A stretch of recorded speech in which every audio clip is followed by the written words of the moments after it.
வணக்கம் நண்பர்களே, நான் உங்கள் ஆர்ஜே அகிலா. நாம் பார்க்க போகும் கதை துரோகத்தில் புதிதாய் பிறந்தேனடா. இந்த அழகான கதையை எழுதியவர் உமாமதி அவர்கள். எபிசோடு 30. கதையின் தொடக்கம். மீரா கூறியதை யோசித்து பார்த்த துளசி, ஆமாண்டி, நீ சொல்றது ஒரு வகையில சரிதான். நாமளா பார்த்து இந்த விஷயத்தை வெளிப்படுத்தினா இதையே அவ சாதகமா எடுத்துக்கிட்டு உன் புருஷனை உன்கிட்ட இருந்து பிரிக்கவும் வாய்ப்பு இருக்கு. கத்தரிக்காய் மொத்தினா கடைத்தெருவுக்கு வந்து தானே ஆகணும், அப்போ பார்க்கலாம். சரிடி, எனக்கு நேரமாகுது, என் புருஷன் வந்துடுவாரு, நான் கிளம்புறேன் என்று துளசி கூற, இருடி, பச்சி செஞ்சிருக்கேன், டீயும் பச்சியும் சாப்பிட்டு போ என்று மீரா கிச்சனுக்குள் சென்று டீ போட்டு கொண்டு வந்தாள். டீயை குடித்து கொண்டே, ஓ வேலையெல்லாம் எப்படி போகுது மீரா என்று துளசி கேட்க, அதை ஏண்டி கேட்குற, அந்த சொட்ட தலையும் பார்க்குற பார்வையே சரியில்லை, அதான் இனிமே அங்கே போகக்கூடாதுன்னு முடிவு பண்ணிட்டேன். 2 நாளைக்கு தேவையான ஜாக்கெட் மட்டும் வாங்கிட்டு வந்து கொக்கி தைச்சு முடிச்சதும் எடுத்துட்டு போய் கொடுத்துட்டு வருவேன், அதுவும் மற்ற வேலையாளுங்க இருக்கும்போது மட்டும்தான் என்று மீரா கூற, என்னடி சொல்ற, அதுக்குள்ளவா? நீ உன் புருஷன் கூட இருக்கும்போதே இப்படியா? இந்த லட்சணத்துல நீ அவரை பிரிஞ்சு போயிடுவேன்னு வேற டைலாக் விட்ட, இப்ப பாத்தியா வேலைக்கு போற இடத்துல எந்த மாதிரி பிரச்சனை வருதுன்னு என்று துளசி கூற, உண்மைதான், நிதர்சன செருப்பாழ அடித்த மாதிரி எல்லாத்தையும் புரிய வைக்குது. ஆனால் அதுக்காக நான் பின்வாங்கிட மாட்டேன். நாம் போகிற வர இடத்துல வெறி நாய்கள் இருக்கத்தான் செய்யும். அதுக்காக நம்மளோட லட்சியத்தை அடையாமல் பின்வாங்கிட முடியுமா என்ன? நான் என்ன பண்ணணும்னு எனக்கு தெரியும்டி, நான் சரியாக யோசிச்சு வச்சிருக்கேன் என்று மீரா கூற, சரிடி, எப்படியோ உன்னை நீ பத்திரமா பார்த்துக்கிட்டா போதும், நீ எந்த வேலைக்கு போனாலும் எனக்கு பிரச்சனை இல்லை என்று துளசி ஆறுதலாக கூற, கண்டிப்பாடி, என் புருஷன் இப்போவெல்லாம் நேரத்தோடு வீட்டுக்கே வரதில்லடி, லேட்டாக தான் வராரு, வந்தாலும் ராத்திரியில் தூங்க விட மாட்டேங்கிறாரு, உடம்பெல்லாம் வலிக்குது, அந்த மனுஷனை தூங்க வைக்கிற மாதிரி ஏதாவது ஒரு ஐடியா சொல்ல என்று மீரா சடித்தபடி கேட்க, அவளை வெறிகொண்டு முறைத்தவள், உன் இடத்துல நான் இருந்தேன்னா அந்த ஆளை குனிய வச்சு கும்முன்னு கும்மி இருப்பேன், இல்லைனா சோத்துல விஷத்தை வச்சு கொன்னு இருப்பேன். நீ என்னடானா பாம்புக்கு பால் வாக்குற மாதிரி தடவி கொடுத்து அந்த மனுஷனுக்கு சுகத்தை கொடுத்துக்கிட்டே இருக்கிற, இதுல தூங்க வைக்க வேற உனக்கு ஐடியா வேணுமா என்று கடுப்போடு கூறியவள், நல்லா பொங்கல் ஆக்கி கொட்டு, சாப்பிட்டு தூங்கட்டும் என்று சலித்தபடி வெளியேறினாள் துளசி. இங்கு அர்ஜுன் கேட்ட கேள்வியில் மீனா தலை குனிய, ஏன் பதில் பேசாமல் தலை குனிகிற மீனா, நான் உனக்கு புருஷனா சொல்லு, இந்த தாலியை நான் தான் உன் கழுத்துல கட்டினேனா என்று அழுத்தமாக கேட்க, என்று மீனா தலையை இடவளமாக ஆட்ட, அப்புறம் ஏன் வார்த்தைக்கு வார்த்தை ஹவுஸ் ஓனர்கிட்டையும் டாக்டர்ஸ் கிட்டையும் நம்ம 2 பேரும் புருஷன் பொண்டாட்டின்னு சொல்லிக்கிட்டு சுத்துற, முதல்ல இந்த கயிறு உன் கழுத்துல எப்படி வந்ததுன்னு ஞாபகம் இருக்கா என்று அர்ஜுன் கேட்க, ஞாபகம் இருக்கு என்றால் உள்ளே போன குரலில், எப்படி வந்ததுன்னு கொஞ்சம் யோசிச்சு பாரு என்று அர்ஜுன் கூற, மீனா மற்றும் அர்ஜுன் இருவரின் நினைவலைகளும் அன்று ஸ்கூலில் நடந்த சம்பவத்தை நோக்கி சென்றது.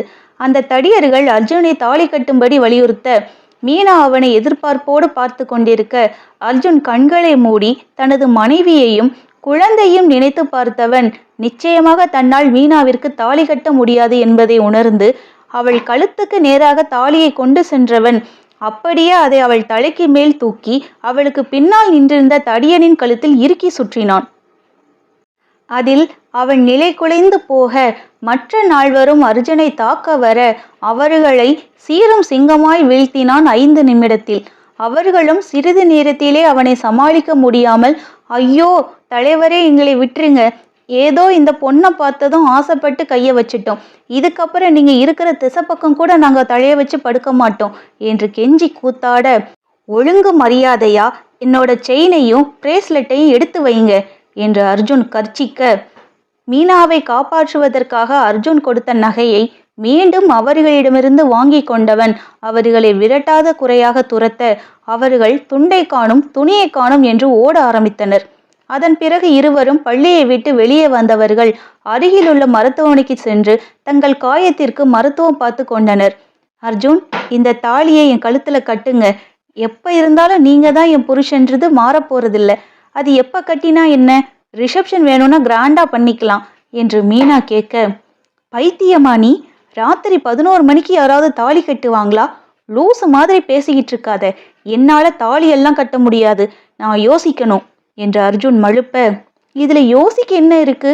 என் காதலை அக்செப்ட் பண்ணிக்கும் போதே அதனோட அடுத்த கட்டம் கல்யாணம்ன்றது உங்களுக்கு தெரியாதா? இப்ப என்னத்தை யோசிக்க போறீங்க என்று மீனா எரிச்சலோடு கேட்க, என்ன மீனா பேசுற? உனக்கு கல்யாணம் எல்லாம் விளையாட்டா போயிடுச்சா? எனக்கு ஏற்கனவே கல்யாணம் ஆயிடுச்சு. உன்னை ரெண்டாவதா கல்யாணம் பண்ற ஐடியாவெல்லாம் எனக்கு இல்லை, அதுவும் 2 குழந்தைகளை விட்டுட்டு என்று அர்ஜுன் கூற, நான் என்ன அவங்களை நட்டாத்துல விட்டுட்டா வர சொல்றேன்? அவங்கள வாழ வைக்கிற மாதிரி என்னையும் வாழ வைங்க.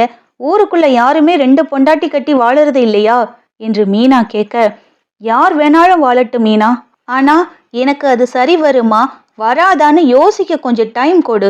உன்னோட அவசரத்துக்கெல்லாம் என்னால தாலி கட்ட முடியாது என்று அர்ஜுன் சற்று கோபமாகவே கூற, விட்டு பிடிப்போம் என்று நினைத்த மீனா, சரி அர்ஜுன், உங்களை நான் வற்புறுத்தல, நீங்க டைம் எடுத்துக்கோங்க. ஆனா முடிவு நமக்கு சாதகமா தான் இருக்கணும். நான் உங்களோட வாழ தான் ஆசைப்படுறேன். என்னை கழட்டி விட நினைக்காதீங்க. இந்த தாலியை நீங்க கட்டலனா என்ன?